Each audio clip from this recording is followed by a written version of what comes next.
track.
Alright, what's going on, Matrix? How you guys doing? It's your boy White Dragon.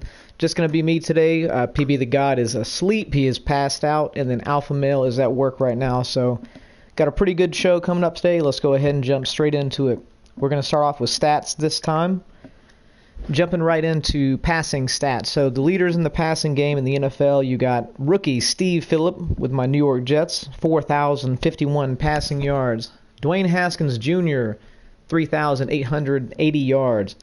Lamar Action Jackson, 3,782 yards, followed by Baker Mayfield and Derek Carr with 3,500 and 3,400 yards.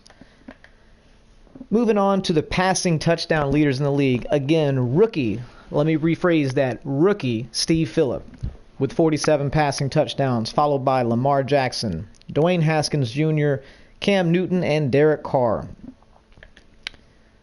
One thing I want to point out too, looks like a lot of people are throwing pick six this year, myself included. Everybody on here has got double digits, so looks like the new zones are working pretty well. So that new update that we had, I'd say it was like 3 or 4 weeks ago, that changed the zones and everything. Looks like it's working pretty well.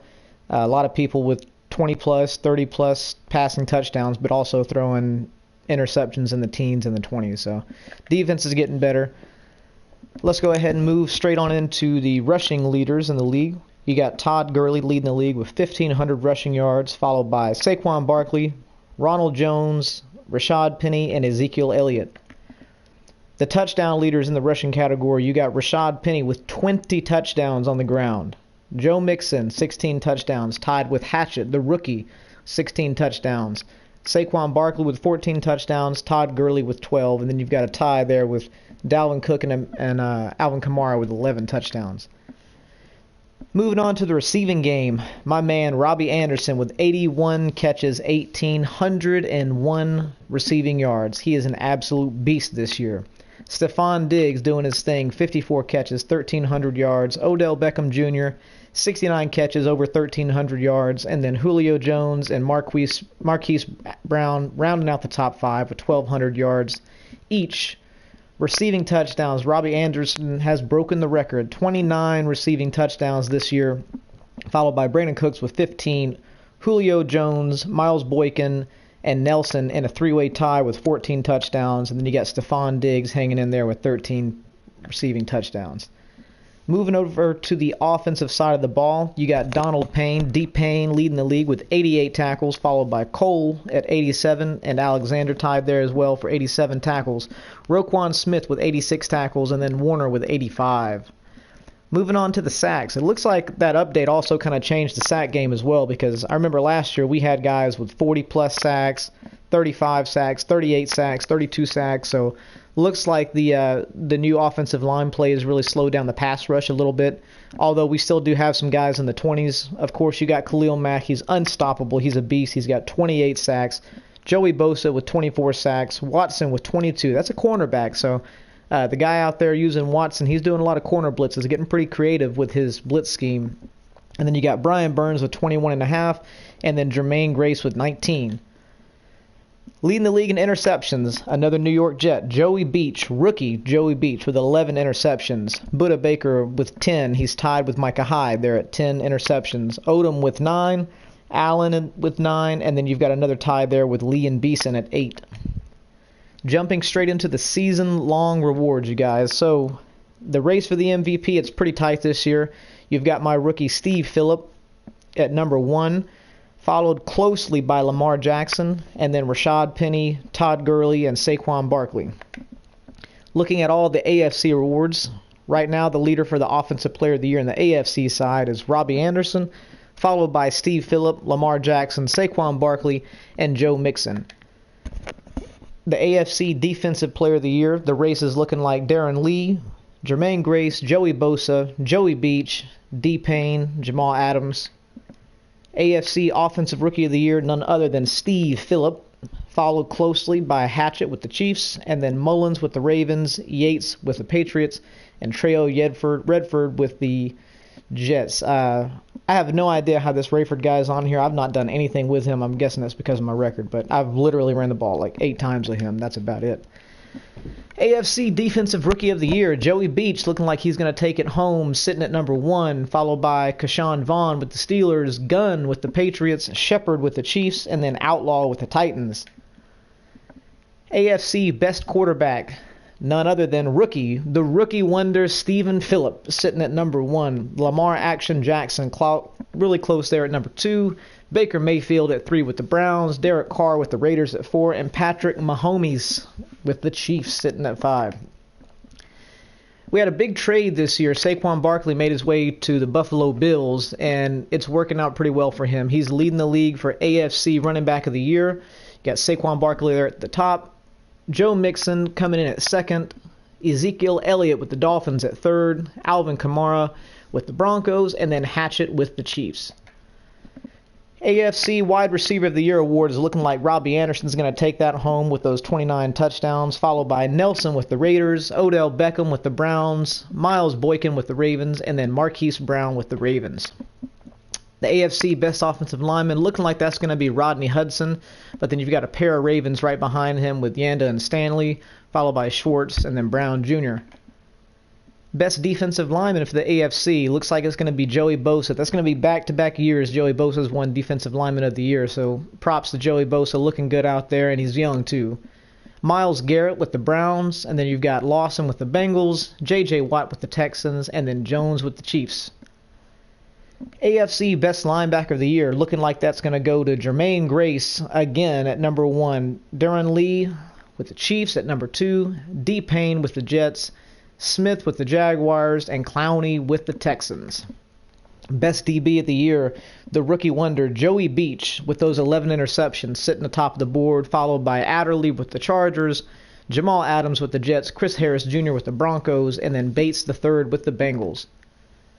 Moving on over to the NFC side of the ball, the Offensive Player of the Year is looking like it's going to be none other than Todd Gurley, who's leading the league in rushing right now, followed by Rashad Penny, who's leading the league in rushing touchdowns, and then you've got Dalvin Cook hanging in there with the Vikings, Ronald Jones with the Bucks, and then Jackson with the Giants. NFC Defensive Player of the Year looks like it's going to be Khalil Mack. I know Khalil Mack took home like 3 or 4 awards last year. He hasn't missed a beat. Khalil Mack is that dude. Followed closely by, you've got Bobby Wagner with the Seahawks, Brian Burns, Griffin with the Redskins, and then White with the Panthers. Offensive Rookie of the Year, first round draft pick Ricky White. He's a superstar X Factor, I believe, looking pretty good this year. Followed by Bowden with the Vikings, Jones with the Buccaneers, Parson with the Cowboys, and Santiago with the Rams. NFC Defensive Rookie of the Year award, we go into Dante Watson with the Buccaneers, Beeson with the Vikings, Brown II with the Rams, Applewhite with the Eagles, and then Jones with the Eagles as well. Best QB of the year is going to be on the NFC side, looking like Dwayne Haskins Jr. Back-to-back years, he's had really good seasons, 4,000-plus yards, like almost 40 passing touchdowns. So Dwayne Haskins Jr. is really developing in our league, looking good. Cam Newton hanging in there, old man Cam with the Buccaneers, Jackson with the Giants, Winston with the Panthers, and Russell Wilson with the Seahawks. The NFC Best Running Back of the Year, it's a really, really tight race between these two top guys right here, Rashad Penny and Todd Gurley. One's leading the league in yards, one's leading the league in touchdowns, so that's going to be a pretty tight battle these last few weeks to see who comes away with this award. But you've got those two guys, Dalvin Cook, Jones with the Buccaneers, and then Johnson with the Cardinals. NFC Best Wide Receiver of the Year, you're looking at Stephon Diggs with the Giants, Julio Jones with the Falcons, Richardson Jr. with the Redskins, Cooks with the Rams, and Samuel with the Panthers. Really shocked to see Richardson Jr. this high on the list. A lot of big names. Richardson's, more of a sleeper. Doesn't really have all the big flashy stats and superstar X Factor and all that stuff the other guys have. So Redskins are making it work out there with Richardson Jr. Best offensive lineman in the NFC, Travis Frederick, who was traded to the Rams. He's looking fantastic out there, really fitting in that scheme. Followed by Marpet with the Buccaneers, Kelsey with the Eagles, Zach Martin with the Cowboys, and Scherf with the Redskins. Best defensive lineman in the NFC, none other than Aaron Donald, followed by Cox with the Eagles, Tack McKinley with the Falcons, DeMarcus Lawrence with the Buccaneers. He was also acquired in a big trade with those guys, and then Kenny Clark with the Packers at 5. NFC Best Linebacker of the Year, couldn't guess this any easier. Khalil Mack, he's going to probably win that every single year until he retires, followed by Brian Burns, Griffin with the Redskins, Sweet with the Redskins, and then White with the Panthers. So looking like the Redskins and Panthers and Redskins have tons of good linebackers out there. Really good linebacker play. Good job building your team, guys. Best DB of the year for the NFC side, Micah Hyde with the Lions sitting at number 1 on the board, Budda Baker with the Panthers at number 2, Odom with the Buccaneers at 3, Jackson with the Panthers at 4, and then Ricardo Allen with the Falcons. See a lot of Panthers on these awards, guys. Looks like he's really coming on the defensive side of the ball. Let's see if he can make it to the playoffs, though. Moving on to the standings, getting really, really tight here towards the end of the season. A lot of good playoff races going on. Let's go ahead and see how we're looking on the AFC side. We've already got a few teams that's locked up a playoff berth.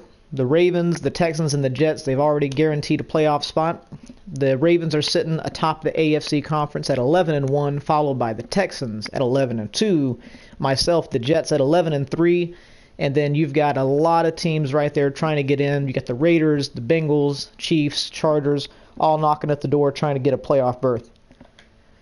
The AFC North is led by the Ravens at 11-1, followed closely by the Bengals at 7-5. They're still in the race. They'll probably have to go for a wild card, though. And then you got the two bums of the bunch. It's the Steelers and the Browns. Get it together. You guys are looking like garbage. Come on. Allowing 318 and then 319 points. Absolutely ridiculous. I know the Steelers just quit recently, so you guys tell your friend, tell your mom, tell your sister. We got the Steelers open. Come on in, join the Steelers, and get wrecked. AFC South. The Texans, they're leading the AFC South at 11-2, followed by the Jaguars, who've come a long way from last season. They only had 2 or 3 wins last year, up to 7-7, so good to see them at 500. Hopefully they'll have a winning season. Titans at 6-7, and then the Colts at 3-11. Darnell, I don't know what you're doing on defense, man, but 459 points allowed. You might as well let the computer play on defense, bro. Oh my God, stop this garbage, man. Let's move on. AFC East, or should I say the AFC Least? Because I need some competition, you guys. I need some competition. 11-3, me, White Dragon, Jets at the top. The Bills, let me tell you, they gave me a run for my money. They're playing smart football. This last game, though, they kind of took themselves out of their game plan. They started trying to pass and do some crazy stuff. But if he just plays slow football, power football, he can dethrone me in this this division next year. The Dolphins, I have no idea what you're doing, man. One week you hang in there with some of the big dogs, and then the next week you get blown out 80-10 from me. But anyways, you got to work on it, man. You got Zeke. You got tools down there. Hopefully next year you're going to be able to go 500. And then you got my boy Steve down there with the Patriots. He's 4-9. I think he had a lot of PED problems down there. A lot of players got suspended. I guess that's his excuse. We'll see what happens next year. AFC West. One of our commissioners, the AFC commissioner, the Raiders, atop that division at 9-5. But this is probably the tightest division we've got in the AFC. Raiders at 9-5, Chiefs at 8-6, Chargers at 7-6, and the Broncos at 3-10. The Chargers are also available, guys. So if you guys know somebody, the Chargers are open. They're built. They've got nice players on their team, and they're also in playoff contention. So check with your friends, check with somebody, call your school teacher, your pastor, your rabbi. Let them know, hey, we got the Chargers open. Come in there and make LA great. All right. Moving on to the NFC side of the ball. A big shocker to me, the Buccaneers, they are running over every single opponent in the NFC. They're 12-1, and they're really, really quiet. He doesn't talk a lot of shit. You know, he doesn't chime in too much on garbage going on and riffraff in the chat, but he's 12-1. He's dropping people off. That defense is really shocking me. 202 points allowed, so this guy knows how to play defense. He's got a solid offense, putting up 380 points, so watch out for him. He's the only team in the NFC that's already guaranteed a playoff spot, locking it up so far. He's followed by the second place team, the Rams, at 11-3, and then you've got a really tight race coming in here. You got the Giants at 9-4, Seahawks at 9-4, Redskins at 9-5, Panthers at 8-6, Vikings at 7-6. Last year the NFC had a team that was actually I think 2 teams that went 10-6 that missed the playoffs. And this might happen again this year. So we'll see what happens. Really good race every single year in the NFC. The AFC is really top heavy. There's 2 or 3 big time contenders, but the NFC looks like there's about 8 to 12 teams that can really put up and fight for an NFC championship. The NFC North, it's led by the Vikings right now, but we've talked about this division before. This is the bag of bums, the infamous bag of bums. Nothing but trash in this division. I have no clue what is going on here. None of them have offense. None of them have defense. I have no clue what's going on. You guys might want to get a coloring book and start doing some shit like that and play around because you're not playing Madden. But you've got the Vikings leading this ragtag bunch of bums at 7-6, followed by the Lions at 6-7, the Packers at 4-9, and the Bears at 4-10. If it was up to me, we would just delete this division from the game. You guys are trash. Get it together. Get better. NFC South. This is probably one of the most competitive divisions along with the AFC West. You've got the Buccaneers at 12-1. The Saints, down there at the bottom at 4-9, haven't made a lot of noise, but you got the Panthers at 8-6, Falcons at 7-6. Was a 3-way race. Buccaneers have run away with it. Panthers and the Falcons, they're going to have to fight for that wild card spot. But looks like we've got some pretty solid defense. They're all holding their opponents to 200-something points allowed total for the year. Pretty good offenses. They're all putting up 300 points or close to it, so pretty balanced teams in this division. The NFC East, this is another tight battle going on here. You got the Giants at 9-4. He's the alternate commissioner for the league. You've got the Redskins. He's sitting at 9-5, recently added. So thank you for getting in the league, dude. Looking like you're making some noise over there. You've got the Eagles. He's our NFC commissioner at 6-7, and then the Cowboys are 3-10. Not sure what the Cowboys got going on. They've made a lot of trades. Don't understand it. It wasn't just this user. There's been 2 or 3 different users, and they keep trading pieces away for the future. I hope you know how to draft. I hope you know what you're doing because you've given up a lot of talent.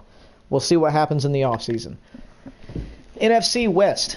You've got PB the God leading everything out there with the Rams at 11-3, followed closely by Bricks with the Seahawks at 9-4, and then you got Good Money Red with the 49ers at 6-7, and you got the Cardinals at 1-13. Cardinals, you got to get it together, man. That 488 points on defense, you've got to work on that defense. I've seen your offense. You move the ball a little bit.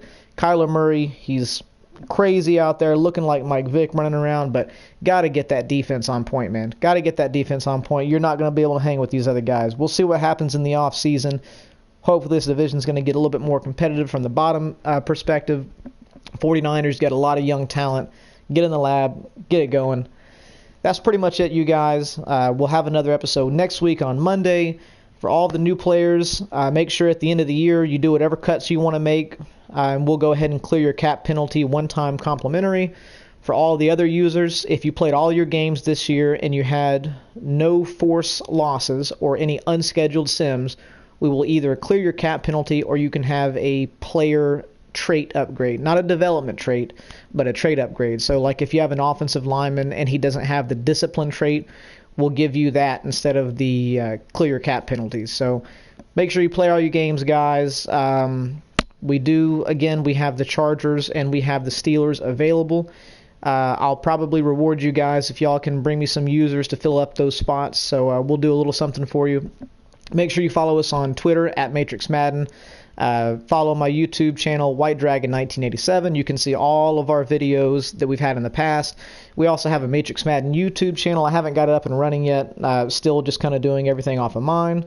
And then we also have an email, matrixmaddenleague@gmail.com. Thank you guys for tuning in. Push through these last few games. Let's get to the off season and let's start our 3rd year and keep this league rolling, you guys. Have a good one. See you next week.